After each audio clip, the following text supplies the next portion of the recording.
विराट कोहली की अगुवाई में टीम इंडिया साउथ अफ्रीका के खिलाफ सेंचुरियन में इतिहास रचने के करीब है। टीम सेंचुरियन में खेले जा रहे पहले टेस्ट में जीत के करीब है। भारतीय टीम अभी तक इस वेन्यू पर टेस्ट मैच नहीं जीत सकी है।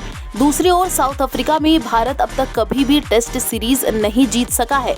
गुरुवार को पहले टेस्ट मैच का 5वां और आखिरी दिन है और भारतीय टीम मुकाबले में मजबूत स्थिति में है। अगर आज का मौसम खेल नहीं बिगाड़ता है तो विराट कोहली की टीम इतिहास रच सकती है। चौथे दिन के खेल की बात करें तो भारत ने मेजबान टीम को 305 रन का लक्ष्य दिया।